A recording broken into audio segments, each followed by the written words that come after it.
All right, let's look at these inverse functions before we start out with anything else, okay? Inverse sine, y is equal to inverse sine of x, y is equal to inverse cosine of x, y is equal to inverse tangent of x. All right, I'm just going to pick one, and we're just going to recall what we learned from trig here. How do we come up with an inverse cosine of x? Well, look at your regular cosine function.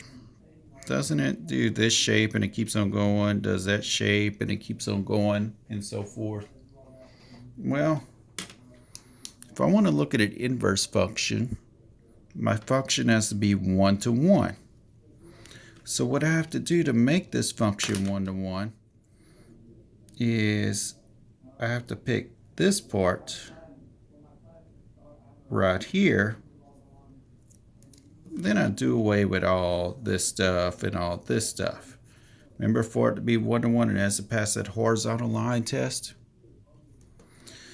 So to have an inverse function, what did I restrict my domain on cosine to be between?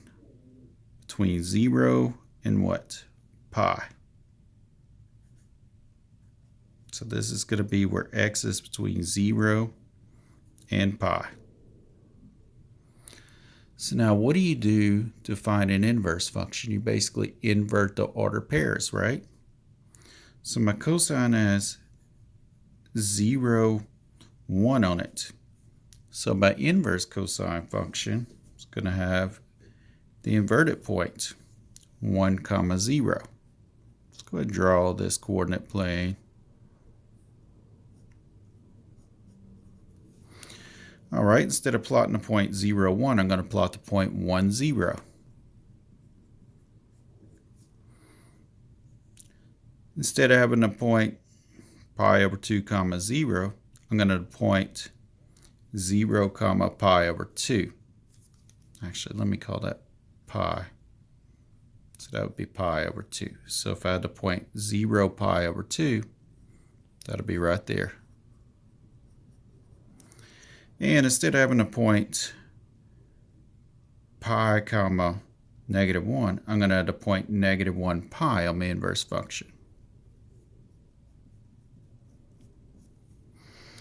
All right, so what happens if we draw a pretty little picture of this thing is we get something that looks like this.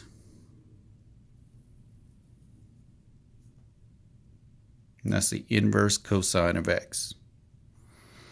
All right, for the inverse sine and the inverse tangent, I'm just going to draw them here because I don't want to go through deriving this for each one of them, but you could go through and derive it. All right, so let's see. Here's the x-axis, here's the y-axis, so here's my x, here's my y. What does this look like? Here's 1, here's negative 1, here's pi over 2 on the y-axis, here's negative pi over 2 on the y-axis. And we're going to go through negative 1 pi over 2. We're going to go through 0, 0, and we're going to go through 1 pi over 2. And it looks something like this for the inverse sine function. How about the inverse tangent function? What is that one going to look like? X-axis, y-axis. Here is pi over 2. Here is negative pi over 2. And I'm going to have horizontal asymptotes at each one of those. And my function is going to do something like this. Oh, doesn't touch that asymptote. Goes like that. All right, just a quick reminder, trig there. Another thing is very, very important. Let's suppose I have the inverse sine of, I don't know, maybe 1/2. What does this mean?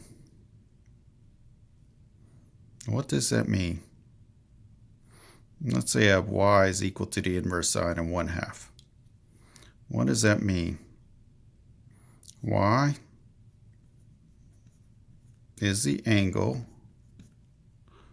where y is between negative pi over 2 and pi over 2, whose sine is 1/2.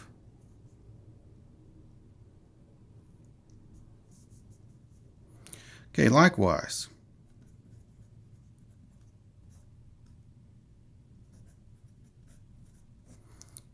What does this mean? Y, remember, read this as the angle whose cosine. Y is the angle where y falls between 0 and pi, whose cosine is square root of 3 over 2. That helps us out quite a bit if we read it that way. Now, why are we restricting this? The angle that's between 0 and pi. It's like we just showed here. We had to restrict it between 0 and pi, so it'll be 1 to 1. That's why we restrict the sine function between negative pi over 2 and pi over 2 to make it 1 to 1.